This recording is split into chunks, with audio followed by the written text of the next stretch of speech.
En un edificio del gobierno de los Estados Unidos, una placa adorna la entrada con un versículo del Evangelio que reza: Conoceréis la verdad, y la verdad os hará libres. El edificio al que nos referimos no es una iglesia ni una comunidad bíblica. La verdad os hará libres. Es una frase tomada de la Biblia que podrá encontrar en la entrada de la Agencia Central de Inteligencia, mejor conocida por sus siglas como la CIA.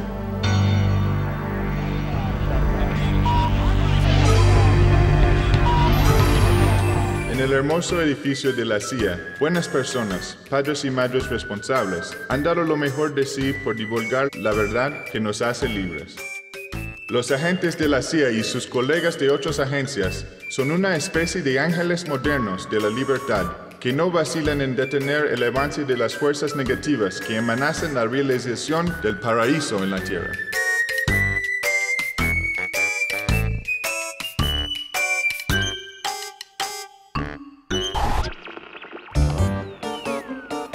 La película que usted verá a continuación no fue hecha por el Departamento de Imagen de la CIA, sino por fuerzas negativas que habitan en una zona muy peligrosa al sur de Río Grande, denominada Venezuela, que por error de la naturaleza tiene petróleo y tierras fértiles. La CIA no se hace responsable de ninguna acusación por los crímenes cometidos en la región, y si usted ama la libertad y ansía que los marines vayan a liberarlo, lo recomendamos que no vea esta película. Recuerde que la verdad nos hará libres, pero a usted la verdad lo puede confundir. De cualquier manera, correrá con las consecuencias. La CIA lo tiene vigilado.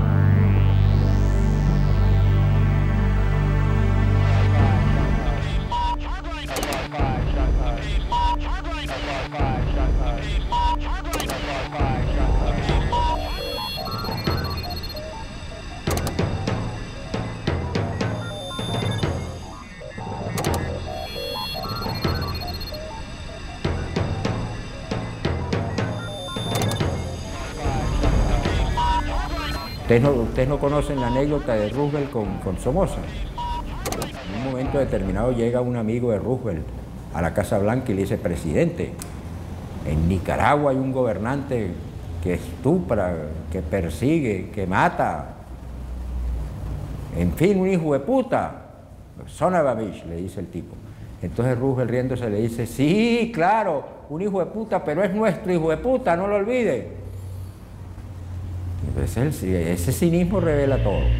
La injerencia relacionada con el espionaje y las acciones encubiertas constituye en América Latina una verdadera invasión silenciosa.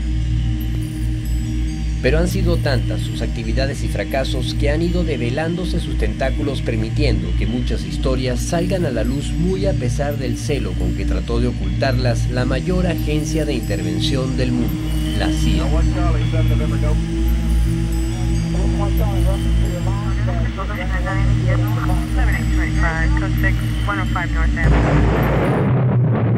Golpes de Estado, asesinatos, desapariciones y atentados que llenan páginas en la historia de América Latina tienen su origen en los planes de la Agencia Central de Inteligencia.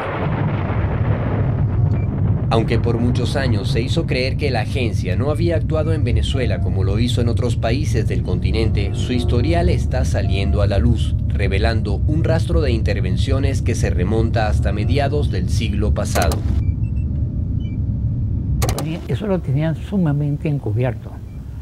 Ellos trabajaban aquí en Venezuela apoyando y dirigiendo prácticamente la política, sobre todo anticomunista, aquí en Venezuela. Y en una sala habían pues 2 norteamericanos y un panameño.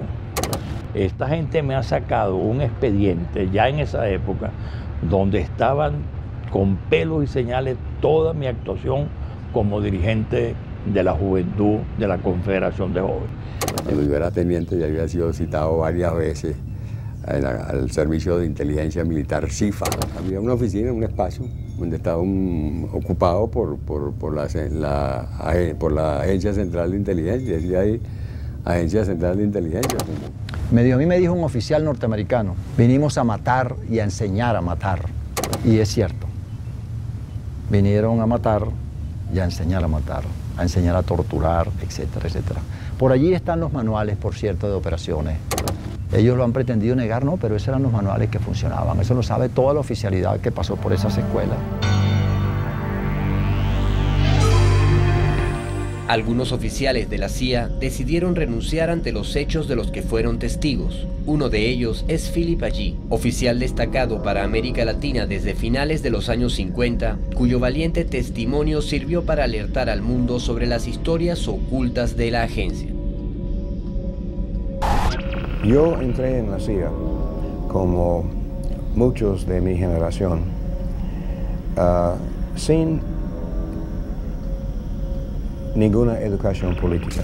Para trabajar en la CIA uno no puede tener una conciencia social, porque uno está sirviendo los intereses muy estrechos de la clase gobernante en los Estados Unidos. Lo que es bueno para la General Motors es bueno para el país. Al terminar la Segunda Guerra Mundial, otra batalla iba a comenzar para dominar los mercados y recursos naturales del planeta. Los Estados Unidos pelearon su guerra en la Segunda Guerra Mundial con petróleo de ellos, pues, y agotaron prácticamente sus reservas. El agotamiento de las reservas petroleras por parte de los Estados Unidos va a tener como consecuencia que Venezuela se convierta en un país clave para esa potencia, pues. Por eso es que se ha hablado de que el petróleo para nosotros todavía no ha sido una bendición, ha sido más bien una maldición.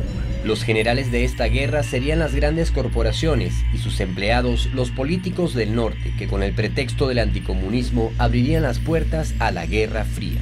La Guerra Fría comenzó a finales del año 47 con un discurso del presidente Harry Truman. Y ya, digamos, durante el año 48 podemos estar hablando ya de prácticamente una política de Estados Unidos ya focalizada sobre el problema de la lucha contra el comunismo internacional. La doctrina Truman postulaba que los Estados Unidos tenían que promover el alejamiento de la Unión Soviética, de los países nuestros, pues, aquellos países que se les ocurriese de alguna manera permitir grupos, organizaciones populares, etcétera, que estuviesen buscando mayor justicia social y que pudieran acercarse a la Unión Soviética. Acuérdate, aquello del enemigo interno, ¿no? Precisamente eso, contra esos países se iba entonces con todos los recursos.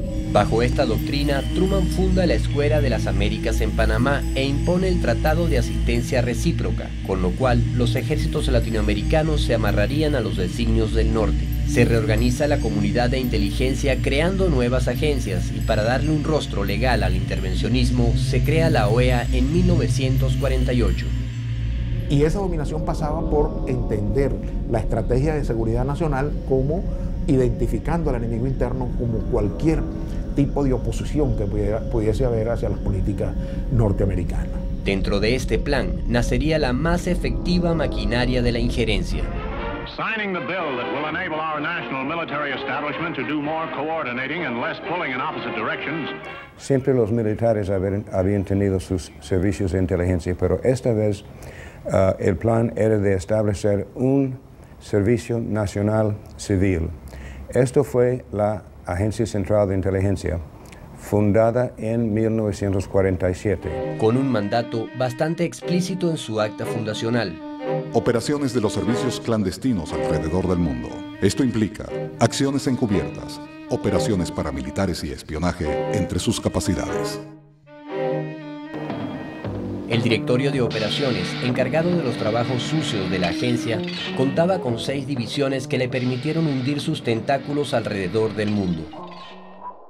Lo que el norte consideraba su patio trasero era controlado por la división occidental a través de 5 secciones, cada